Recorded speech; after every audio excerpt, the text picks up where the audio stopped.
And so he says that bringing Russia here is his decision, that Russia is his choice of a weapon to punish the United States for long-standing sins that have become synonymous with the flag and the eagle. Synonymous means that you see the flag and you know what it stands for. So when you see the U.S. flag, you know it signifies America. But God says that when you see the flag and the eagle, you see certain sins: abortion, murder, homosexuality, human sacrifice, and global promotion of sexual immorality that has corrupted all the nations.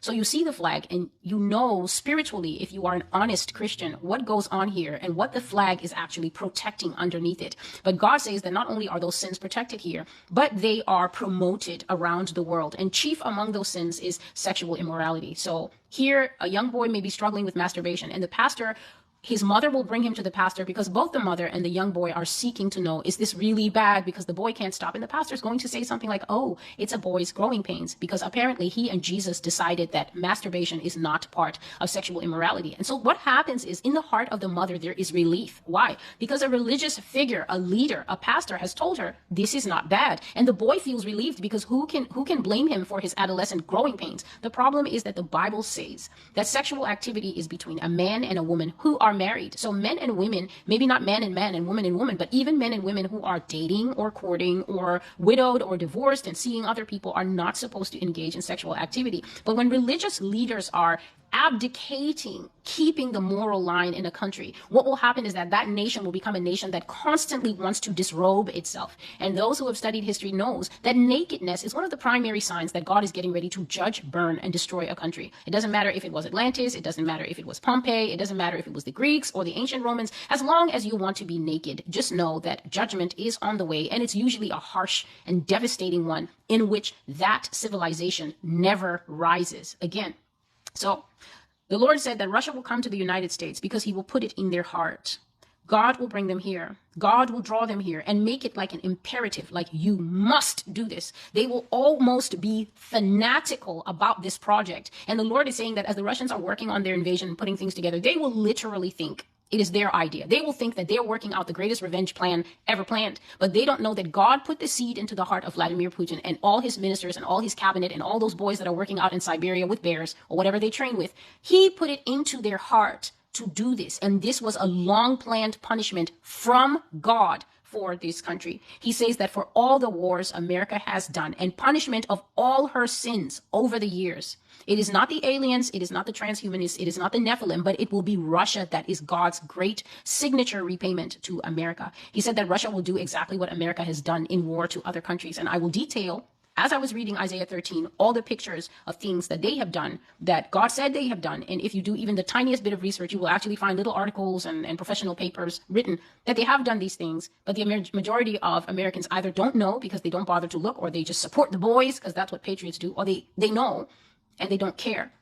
So Russia will be how God repays America for her sins. And she will do exactly what America has done in war to other nations. And I said that I was amazed because God never leaves this out in the Russia prophecy. He never leaves out the reminder that the cruelty that Russia, China, and allies will show here is an exact mirror held up to the face of the United States. So when wars are covered here, they're very one-sided, and they're always sold to us as we had to do this. We had to go into these places and snatch these people and bundle them up in blankets and fly them here without rule of law because we had to do it because they're bad. And even though people are adults, they sit there and believe it. And so God always wants to remind that whatever Russia does, Russia will be doing because America has done it, and Russia will be America's mirror to show her, meaning the citizens, who will be thinking, why is this happening? If you watch this video, God is saying, this is why it is happening. Whatever the United States has done overseas, away from the public, away from the eyes of the world, and hidden from its own media, this is what will happen here. America will be repaid with the cup of her own drunkenness, and her people will see what soldiers and the military really do when they go to war.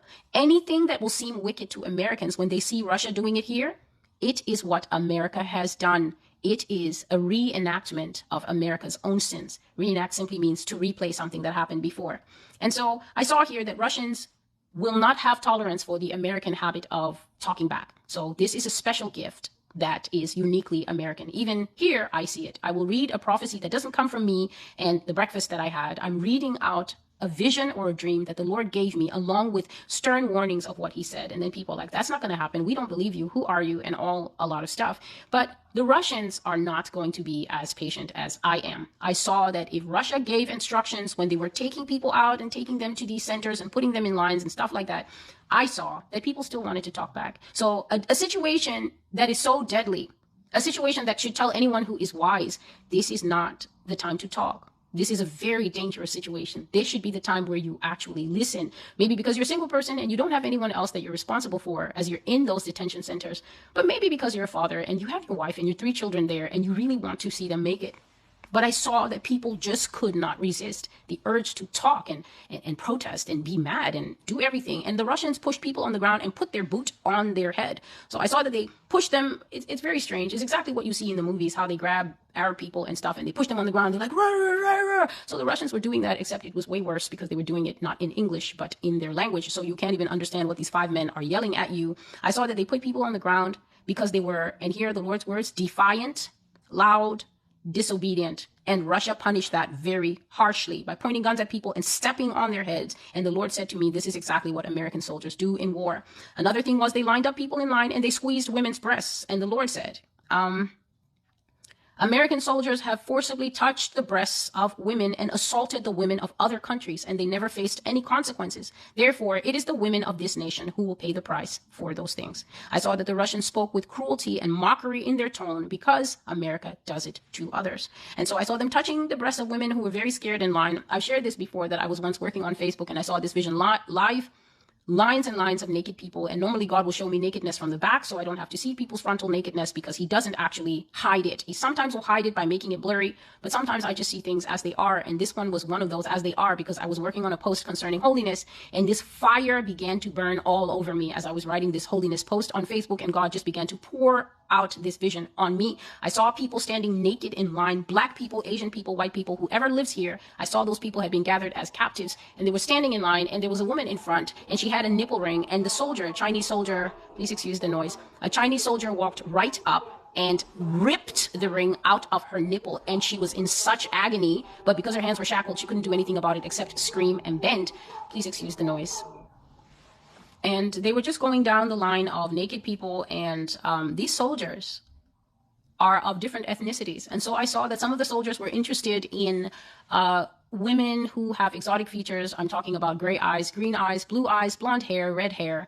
And this was mostly the Chinese soldiers, because this is considered exotic to them, because this is not natural to their population. Everyone usually has darker hair, darker eyes in the Asian population. But I also saw that people were interested in the voluptuousness of black women, Latin women, and things like that. And so it was a very dire and painful situation. And the Lord was saying to me that this is the judgment upon a sexually immoral culture. I have said it in many videos. God says that if people don't love clothes, enjoy it now, because people who practice this lifestyle of just really pervasive nakedness. I'm not talking about perhaps an off-the-shoulder gown or wherever it is when you're going. I'm talking about this every single part of the sexual part of a person out and proud on purpose. And this is practiced even in the alternative lifestyle communities. And people should just understand that God is a very patient person, but a day comes when patience will pass away, grace will pass away, and judgment will come. And when judgment comes, I'm not going to pretend that I didn't see what I saw. I saw what I saw, and I still see it, and I will say it as I see it. They were touching the breasts of women, and they were smiling. And one of the things that God says will be part of the cruelty of this invasion is that these soldiers will take wives. And I explained in that prophecy, whichever one it was, is that taking a wife doesn't mean proposing to a woman. A man is going to randomly sleep with whoever he fancies. If you are caught and you are in these centers and there's no favor of God on you, because I'm not going to pretend that this will be completely exempting Christians. It will not. But if God is not holding a woman or holding a man aside, these people I saw took wives just how they wanted. And that basically meant that they singled you out and liked you and slept with you. And the other soldiers, the Lord showed me, automatically then saw you as this man's wife. So they would not come near you. Even when they were doing their shifts and rotations and whatever, you belonged exclusively to that person. And the term for it, I found out, is like comfort women, that this man is far from home, his family is far away, and he will just relieve his sexual needs on that person because that person's previous lifestyle was permissive and sexual, and they didn't care about God and his laws. And who is God to tell me that I have to get married before I can have sex? Who is God? People have said to me, why is God so obsessed with other people's bodies anyway? And I just keep quiet, because if you are so dull that you don't understand that the body you have is a gift, that it is on loan, that it is something that has been given to you to steward, that you are a guest in this body and it's a gift to you, then who am I to, there's no point in engaging in pointless things. So